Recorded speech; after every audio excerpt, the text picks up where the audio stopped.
Robert Frost once said, "Two roads diverged into a yellow wood, and sorry that I could not travel both and be one traveler." Well, here on The Great Escape you can. So hello and welcome. There's never a time when a man is free from the bondages of life except in his own imagination. Now that's one of Satyadeep Misra's laws, as he propounds more, inspired by none other than Murphy. You know, the man who wrote, "Whatever has to go wrong, will go wrong." All the reasons why everything goes wrong, the truth of man's existence. Oh, Murphy must have been really depressed when he wrote his book, because quite frankly, I can't think of any reason why anything should go wrong.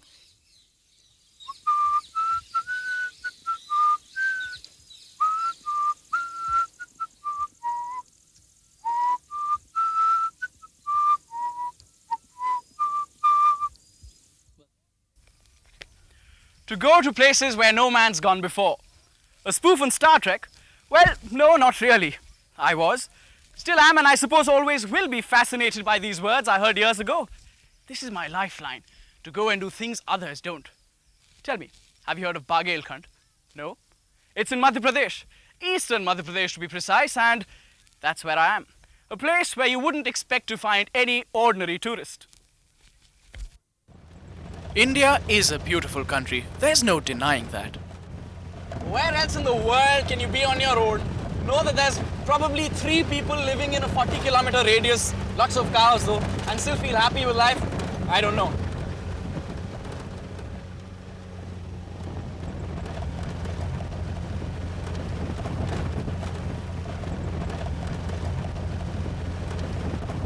You don't get tourists in these parts because most people don't think that there are any decent places that one can go and visit. Keoti Fort in Keoti village, district Rewa. Well, no one really knows who built this place or why. Was it a checkpost or a retreat for the Chandelas? It extends for at least half a kilometer and stands out in this Martian landscape. Let's explore it, shall we?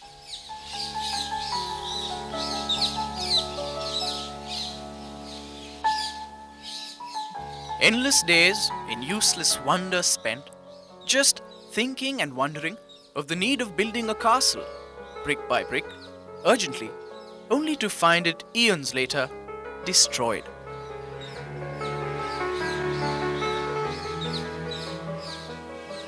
This fort must be at least 500 years old. Still stands, a forgotten relic lying in the middle of nowhere. Its walls speak a strange, silent language of the past. Mysterious, yes, but exhilarating. I try to wonder the kind of life it must have had, but these things are very difficult to imagine. Time is very cruel, don't you think? Especially to a place like this.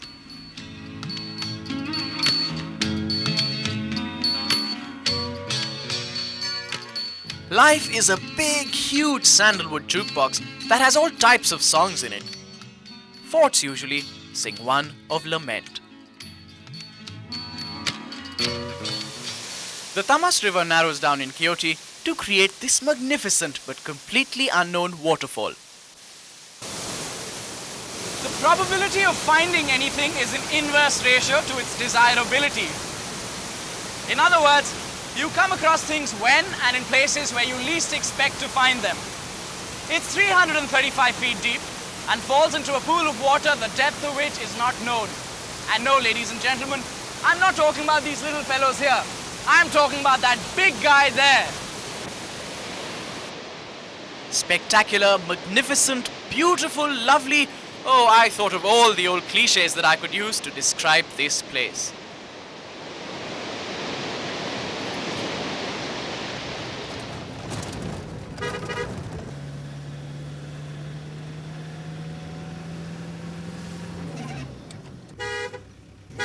Like I said, even the cows in the road look simply marvelous. Murphy says that it's difficult for an optimist to be pleasantly surprised. Well, I had a simply marvelous time at Keoti yesterday, and I am a thorough optimist. 7:30 on a bright morning, day 2, and I'm on my way to Govindgarh. I plan to chill out today.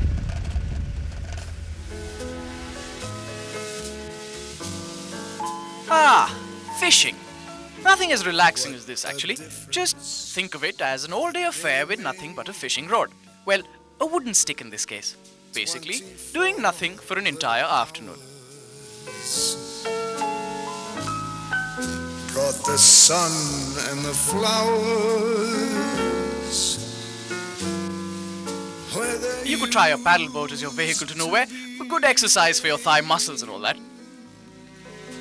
My yesterday was blue, dear.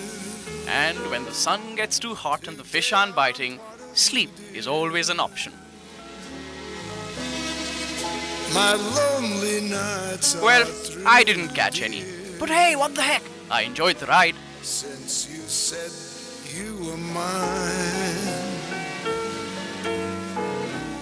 What a difference a day makes. Time to go.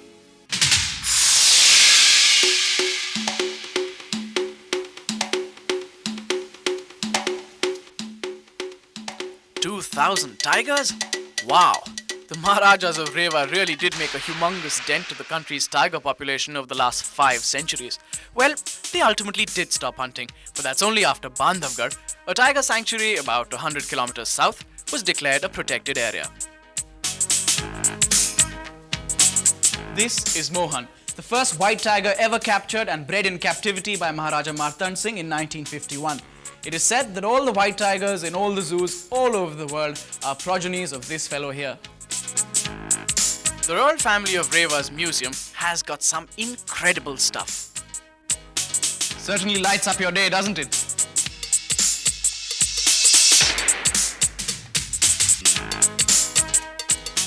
If you're as weapon crazy as I am, this place is a gold mine. I mean, just think of all the well-known, sophisticated weapon makers in the world, and they're all here under one roof. Holland & Holland, Wesley Richards, Winchester, Purdy's, Rigby's, 450 Magnums, nitro-proof, Royal Ejector.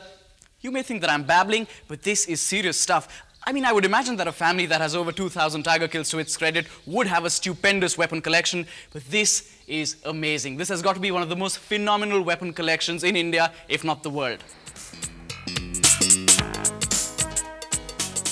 Oh, and don't miss out on the cannons. Medium, small, large, and those that could be fired with the aid of an old-fashioned sundial timer. Just set the magnifying glass, put the cannon out in the sun, boom. Well, it's a hot sunny day and the Maharaja's out on a shoot. He gets thirsty, so what does he do? Well, he leaves one of these empty bottles into a pool of water. The porous rock here allows fresh, cool water to filter through. The Maharaja quenches his thirst without getting sick. Talk about locks, this one takes the cake. Well, rather the hand. The prisoners of Rewa jail presented this 4-key lock to Maharaj Gulab Singh. If some unfortunate soul opened it, and of course if he didn't have the 4th key, his hand would get stuck in the lock. Well, thankfully, it was never used. This place is amazing. A grand finale to my ideal holiday. I go home every evening, take the same road, through the same crowded streets. It all looks terribly similar. But then one day, I happen to look at the other side of the road and I am amazed because it looks entirely different. Yet, it's the same road that I take to office each morning. Life is seen through rose-tinted sunglasses, the ones you don't get at shops. The road that I walked upon, well, it filled my pockets, emptied out my soul.